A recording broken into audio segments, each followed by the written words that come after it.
Hello students, एक सवाल हमेशा पूछा जाता रहा है, भारत को आज़ादी किसने दिलाई? महात्मा गांधी ने, सुभाष चंद्र बोस ने, भगत सिंह ने या भारतीय राष्ट्रीय कांग्रेस ने? यह क्या था? क्या जवाब दीजिएगा आप? कुछ नहीं, क्योंकि यह राष्ट्रीय आंदोलन और भारत की आज़ादी वैश्विक परिप्रेक्ष्य में देखने पर इसका जवाब मिलता है। लेकिन इन सबों के बीच एक संस्था भारतीय राष्ट्रीय कांग्रेस, जो तत्कालीन भारतीय जनमानस और राजनीतिक चेतना को एक दिशा देने में महत्वपूर्ण भूमिका निभाई। आज़ादी चाहे जैसे भी मिली हो, लेकिन एक यह जो संगठन राष्ट्रीय कांग्रेस, यह भारत की आज़ादी को सही दिशा और सही स्वरूप देने में महत्वपूर्ण भूमिका निभाता है।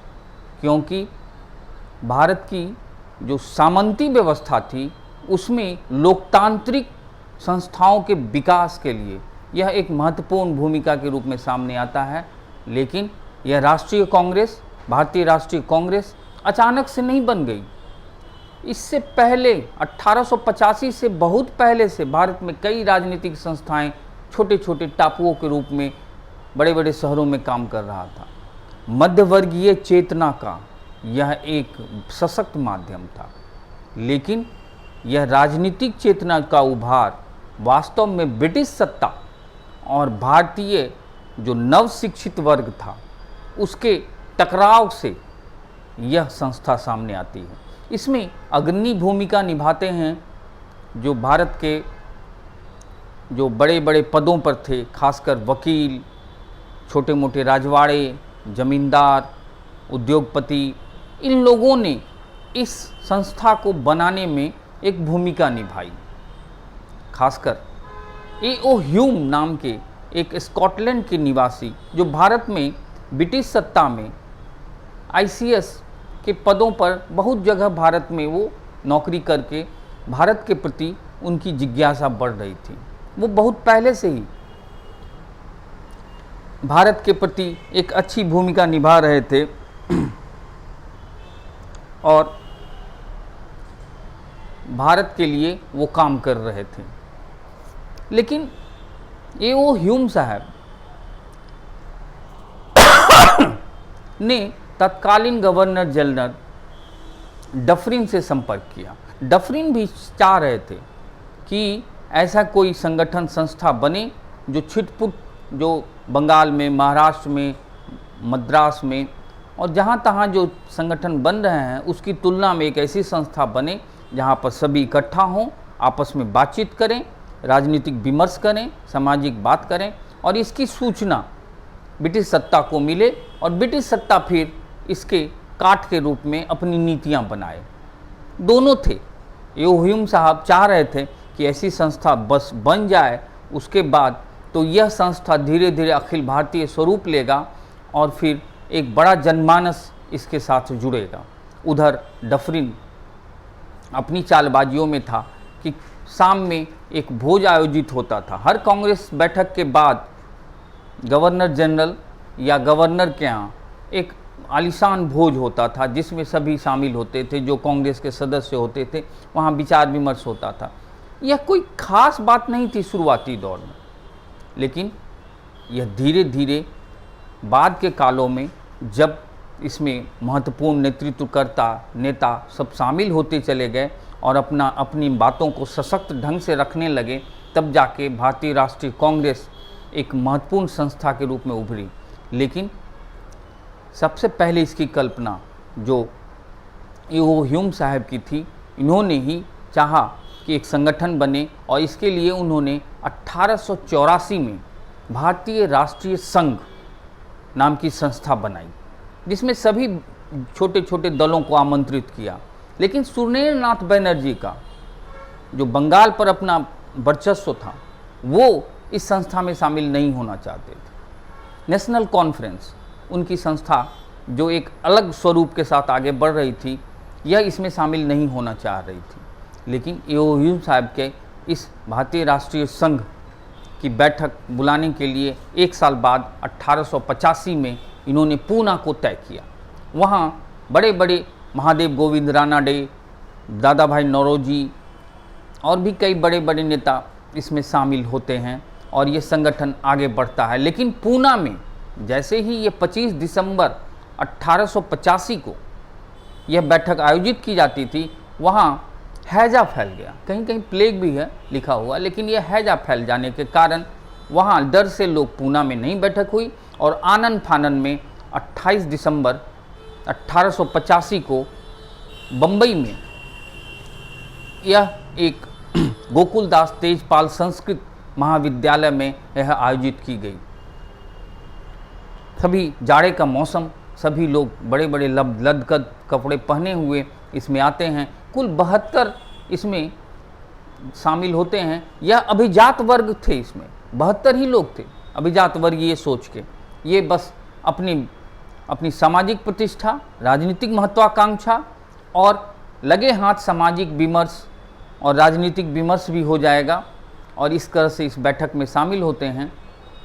और कई बैठकों में के बाद इस बैठक के बाद 9 सूत्री जो हैं सुझाव, सलाह या मांग, ये ब्रिटिश सत्ता को शाम के उस सालाना भोजन में, शाम के भोजन में ये देते हैं। लेकिन इससे होता जाता कुछ नहीं है। इसमें महत्वपूर्ण गर्मपंथी नेता जो अलग थे इससे, बिपिन चंद्र पाल, लाला लाजपत राय, अश्विनी कुमार दत्त जैसे बड़े बड़े नेता जो थे, वो इस कांग्रेस के इस सालाना बैठक से काफ़ी खफा रहते थे। कहते थे ये झूठ मूठ का बैठते हैं, होता जाता कुछ नहीं है, ये याचना संस्था है, कोई कुछ कहता कोई कुछ कहता। लेकिन इस संस्था की शुरुआती दौर में यह काफ़ी आगे बढ़ता चला गया और सालाना बैठक होती रही हर साल। यह दिसंबर में लास्ट 25 से 28 दिसंबर को 28 दिसंबर को आयोजित किया जाता भारत के विभिन्न शहरों में, और वहाँ सभी राजनीतिक नेताओं को बुलाया जाता। उधर जब 85 में ये शामिल नहीं होते हैं सूर्यनाथ बनर्जी, तो 86 में 1886 में सूर्यनाथ बनर्जी इस कांग्रेस में शामिल होते हैं और इस तरह से कांग्रेस बंगाल में भी अपना प्रभाव छोड़ती है। लेकिन पहली ही बैठक में 1885 की पहली ही बैठक में दादा भाई नौरोजी प्रस्ताव रखते हैं कि यह भारतीय राष्ट्रीय संघ, कुछ संघ अच्छा नहीं लग रहा है, संघ जैसी कोई चीज़ बहुत अच्छी नहीं लग रही, इसको कांग्रेस में बदला जाए। क्योंकि ये विदेशों में, लंदन में, अमेरिका में और बाहरी देशों, दुनिया के देशों में हो रहे बदलाव को जान रहे थे। कांग्रेस एक लोकतांत्रिक संगठन का सूचक था, जो जनता के समूह का सूचक था। यह अमेरिका से लिया गया है यह कांग्रेस। इस तरह से भारतीय राष्ट्रीय कांग्रेस नाम से इसको जाना जाने लगा। लेकिन ए.ओ. ह्यूम साहब काफ़ी पहले से ही भारत के लिए काम कर रहे थे। इन्होंने लंदन में जो संसदीय एक समिति, इन्होंने भारतीय संसदीय समिति गठित की थी, तो कारण कि ये लोग जो वहाँ के संसद के सदस्य हैं, भारत के प्रति थोड़ा चिंतित हों, भारत में किस तरह से लोकतंत्र वहाँ अपने पूर्ण स्वरूप में काम नहीं कर रहा है। इस तरह से उन्होंने कोशिश की थी, लेकिन वो सफल नहीं हुए और फिर भारत आकर उन्होंने इस संगठन को एक स्वरूप देने की कोशिश की। शुरुआत में डफरिन इसके प्रति काफ़ी बेहतर समझ रहे थे कि चलो ये सब जितने हैं, सब भारत के जो नेतृत्व करता है, ये छोटे मोटे समूह हैं, कुछ लोगों का समूह है जो बहुत अल्पसंख्यक, कुछ गिने चुने लोग हैं, इसको जब चाहूँगा तब क्रश कर सकता हूँ, इसलिए ऐसे संगठन को बने रहना चाहिए। यही डफरिन साहब लंदन के संसद में स्टेटमेंट देते हैं कांग्रेस के स्थापना के बाद कि ऐसा कुछ नहीं है, ये कोई ख़ास बात नहीं है, ये संगठन छोटी संस्था है, अल्पसंख्यक लोगों की संस्था है, ये कभी भी ख़त्म किया जा सकता है। संसद को इन्होंने आश्वासन दिया था। लेकिन जब यस कांग्रेस बाद के कालों में हर साल और बड़ा और भी महत्वपूर्ण होता चला गया, अब अपनी जो याचना थी, वो मांगे थी, अब वो कुछ उसमें तर्क के साथ, कुछ दबाव के साथ अपनी बातें रखते गए। लेकिन शुरुआती इस कांग्रेस का जो बैठक होती थी, सालाना बैठक होती थी, इसमें कोई बड़ी मांग नहीं रख सकते थे, ब्रिटिश सत्ता से मांग नहीं कर सकते थे। इसलिए नहीं कर सकते थे कि उस समय भारत के इस जो नए संगठन को कहीं डर था कि अगर आक्रामक ढंग से अपनी मांगों को रखेंगे तो ब्रिटिश सत्ता इसे शुरू में ही कुचल देगी और यह संस्था खत्म हो जाएगी, इसलिए ये मांग नहीं रख रहे थे। उधर गरमपंथी जो नेतृत्वकर्ता थे, जो नेता थे, वो कहते थे ये गधे हैं, इनसे कुछ नहीं होगा, पूरे दम के साथ अपनी बात को रखें। लेकिन तत्कालीन परिस्थिति ऐसी नहीं थी कि कांग्रेस अपनी मांगों को बड़े कड़े ढंग से सामने रखे। इस तरह से बाद में, लेकिन जैसे जैसे संस्था बढ़ती गई, डफरिन खुद चिंतित हो गए। उन्होंने कहा कि ये जो ह्यूम साहब हैं, ये देशद्रोही है, धूर्त है, बेईमान है, पागल है, इसके चक्कर में पड़ गया मैं। लेकिन जब कर्जन का समय आता है 1899 से 1905 तक, उस काल में कर्जन ने इसे कई तरह से क्रश करने की कोशिश की अपनी राजनीतिक महत्वाकांक्षा के साथ, लेकिन वो सफल नहीं हुए। लेकिन ये कहते रहे कि कांग्रेस जो है यह मरणासन संस्था है और मैं इसके मरने में मदद करूंगा। लेकिन काफ़ी ये संस्था आगे बढ़ती चली जा रही थी। इसमें कई उतार चढ़ाव आते हैं, कई लोग इसके बारे में बोलते हैं। कुछ लोग बिपिन चंद्र पाल जी कहते हैं कि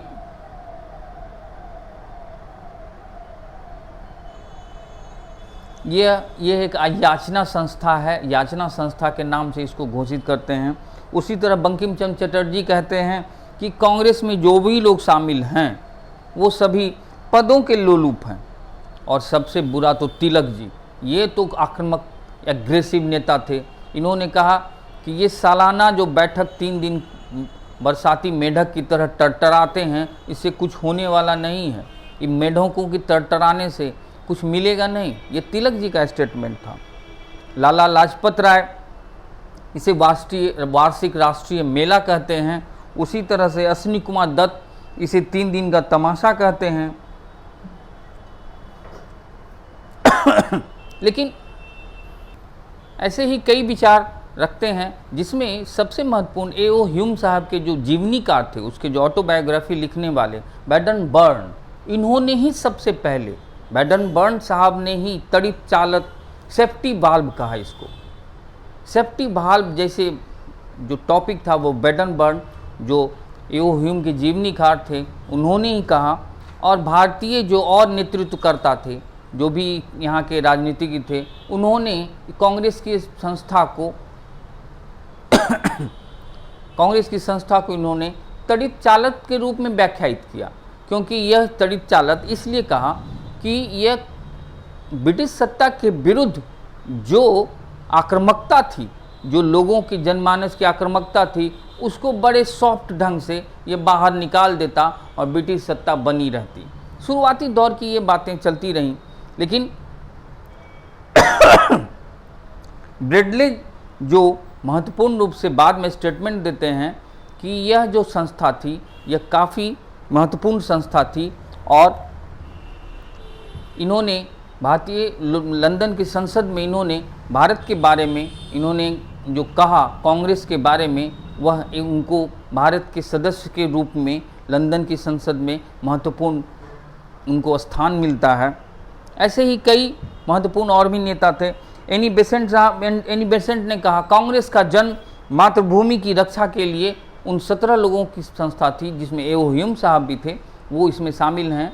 उन्होंने कांग्रेस को एक देश प्रेमी संस्था के रूप में इन्होंने घोषित किया, एनी बेसेंट जी ने। लेकिन नौरोजी साहब जो थे, उन्होंने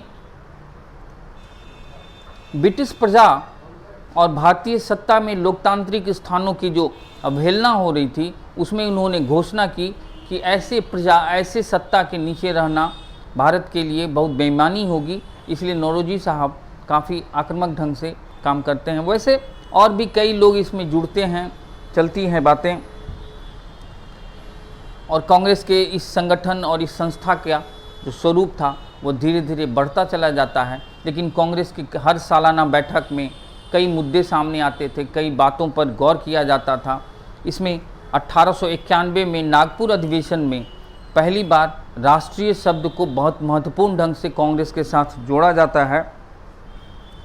लेकिन 1896 में जो कलकत्ता अधिवेशन होता है उसमें सबसे पहले वंदे मातरम जो बंकिम चंद्र चटर्जी जी का गान गीत है उसको गाया जाता है 1896 में कलकत्ता अधिवेशन में।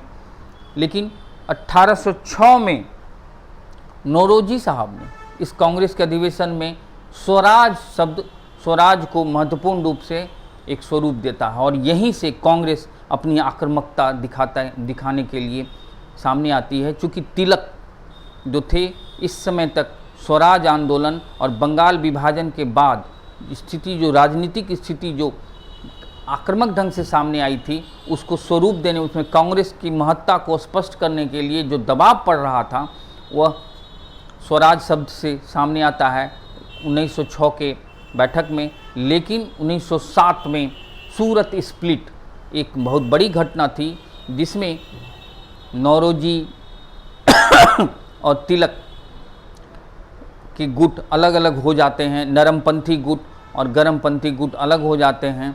तिलक जी का गर्मपंथी गुट इस सूरत स्प्लिट में अलग अलग दो खेमों में बढ़ जाता है। ये सूरत स्प्लिट के जो अध्यक्षता इन्होंने की थी रास बिहारी घोष ने की थी। लेकिन 1911 के कलकत्ता अधिवेशन में सबसे पहले रविन्द्रनाथ ठाकुर ने खुद भारत के राष्ट्रीय गान का इन्होंने पहली बार गान गाया, जनगण मन, वो 1911 के कलकत्ता अधिवेशन में। इधर मुस्लिम लीग फिर से अपनी ताकत बढ़ा रहे थे। मुस्लिम लीग एक महत्वपूर्ण ताकत के रूप में सामने आ रहा था और गांधी जी का भारतीय राष्ट्रीय आंदोलन में प्रवेश हो चुका था और गांधी जी चाहते थे कि राष्ट्रीय कांग्रेस जो है वह पूरे भारत के अन्य संस्थाओं के साथ मिलकर एक सशक्त संस्था बने और स्वराज और आगे की बात के लिए यह एक कारगर ढंग से काम करे। लेकिन मुस्लिम लीग एक अलग खेमे में काम कर रहा था, उसकी अपनी खिलाफत और स्वराज और खासकर असहयोग आंदोलन, बहुत सी ऐसी घटनाएं, राजनीतिक घटनाएं थीं जिसमें इस 1916 के लखनऊ अधिवेशन में फिर से गांधी जी और कई ऐसे एनी बेसेंट, तिलक और कई ऐसे महत्वपूर्ण लोगों के सहयोग से ये कांग्रेस का जो विभाजन था वह फिर से एक होता है और फिर इसमें कई लोग फिर से शामिल होते हैं। यह लखनऊ अधिवेशन मुस्लिम लीग और भारतीय राष्ट्रीय कांग्रेस के मिलन का था। इस समय इस दोनों में आपस में एक स्वरूप मिलते हैं। अंबिकाचरण मजूमदार इस बैठक की अध्यक्षता करते हैं। 1920 का जो साल था वह असहयोग आंदोलन की शुरुआत का साल था। इसमें कार्यकारिणी की बैठक कलकत्ता में बुलाई जाती है जिसमें असहयोग के प्रस्ताव को मुहर लगती है। लेकिन 1920 में ही जब वार्षिक अधिवेशन कार्यकारिणी में कुछ लोग शामिल होते थे, कांग्रेस की कार्यकारिणी में 25-30 लोग चयनित होते थे। यह कार्यकारिणी हमेशा बैठक करती थी, यह महत्वपूर्ण मुद्दों पर विचार करती थी। फिर वार्षिक अधिवेशन होता था साल के अंत में जो दिसंबर में होता था 28 दिसंबर को, और कार्यकारिणी की बैठक कभी भी हो जाती थी। जब भी कोई हॉट और कोई महत्वपूर्ण मुद्दा सामने आता था, कांग्रेस की कार्यकारिणी की आपात बैठक होती थी, उसमें सभी कार्यकारिणी के सदस्य शामिल होते थे और उसमें अपनी बातें रखी जाती थी। फिर उन्हीं बातों को वार्षिक अधिवेशन में सार्वजनिक अनुमोदन के लिए रखा जाता था। इसीलिए 1920 में असहयोग आंदोलन के लिए जो कार्यकारिणी की बैठक होती है उसमें यह प्रस्ताव गांधी जी के लाते हैं। उसमें लाला लाजपत राय इस कार्यकारिणी की बैठक की अध्यक्षता करते हैं। लेकिन 1920 में ही नागपुर अधिवेशन में हकीम अजमल खां की अध्यक्षता में वार्षिक अधिवेशन होता है जिसमें असहयोग आंदोलन को एक पुख्ता स्वरूप देते हुए छेड़ने की बात शुरू हो जाती है। लेकिन असहयोग आंदोलन उससे पहले से ही शुरू हो जाता है। लेकिन 1921 में अहमदाबाद में कांग्रेस अधिवेशन होता है। इसमें CR दास अध्यक्ष चुने जाते हैं, लेकिन इनके जेल में रहने के कारण फिर से हकीम अजमल खां को ही अध्यक्ष बनाया जाता है। उसके बाद 1930 के काकीनाडा अधिवेशन में एक अखिल भारतीय खादी बोर्ड की स्थापना की बात होती है। ये सालाना बैठकों को आपको याद रखना है कि इस सालाना बैठक में क्या महत्वपूर्ण काम हुए इसको, और उसकी अध्यक्षता यानी कि 1920, 1923 ऐसे जो भी हैं, और कहाँ वार्षिक अधिवेशन हुए और उसकी अध्यक्षता किसने की और उसमें महत्वपूर्ण बातें क्या थी। इस तरह से मैं चुने हुए कुछ अधिवेशन और उसके महत्वपूर्ण अध्यक्ष और महत्वपूर्ण मुद्दों को क्रमशः बता रहा हूँ, जिससे आप धीरे धीरे याद कर सकते हैं। 1926 के गुवाहाटी अधिवेशन में खादी पहनना कांग्रेसियों के लिए अनिवार्य कर दिया गया। कारण ये कि खादी कांग्रेस के लिए बहुत ज़रूरी था, और 1926 के इस गुवाहाटी अधिवेशन में, लेकिन 1924 में महात्मा गांधी पहली बार बेलगाम में अध्यक्ष बनते हैं, और ये पहली और अंतिम बार ये अध्यक्ष बनते हैं।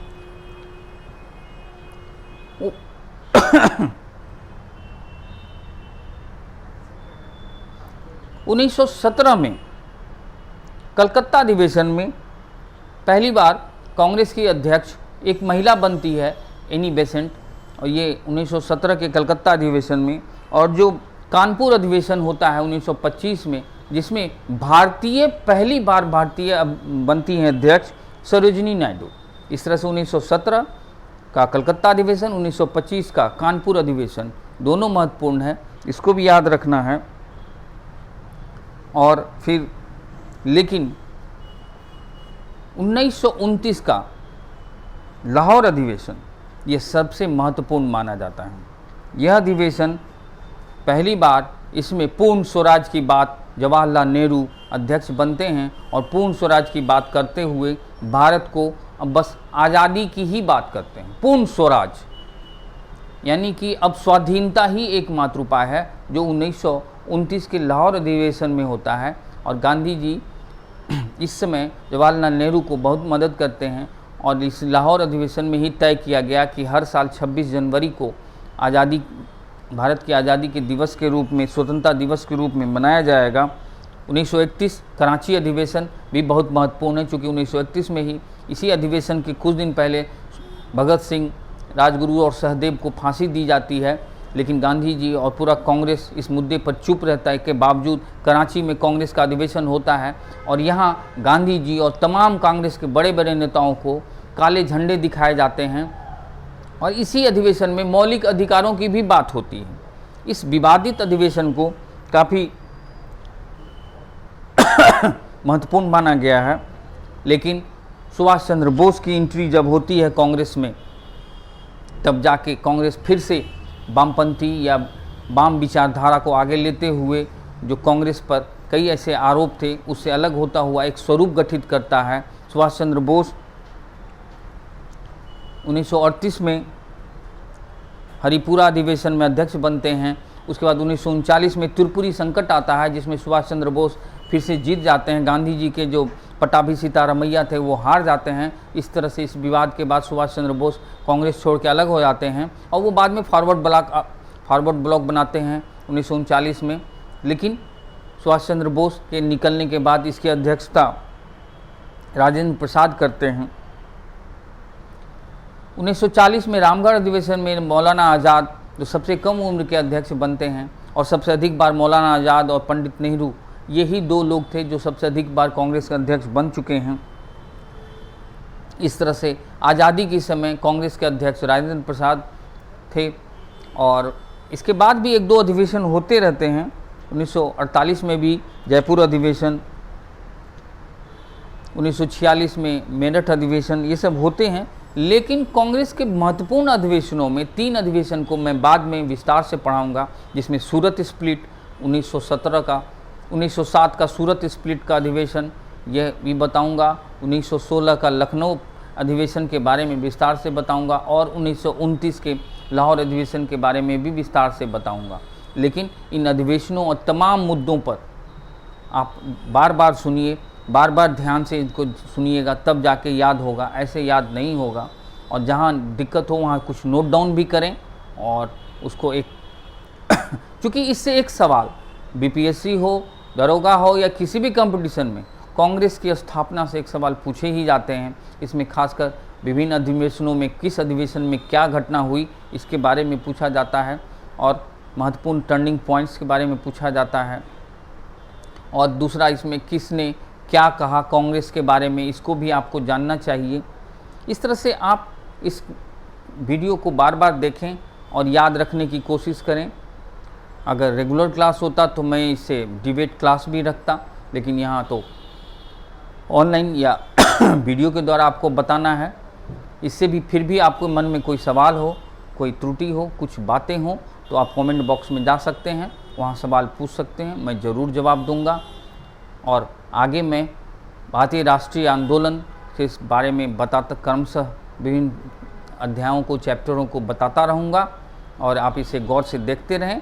लेकिन आपका भी कुछ कर्तव्य बनता है, वो आप बेहतर करें, कहने की ज़रूरत नहीं है। शेयर, लाइक और जो भी चीज़ें होती हैं वो कीजिए, बाकी सब नेक्स्ट क्लास में।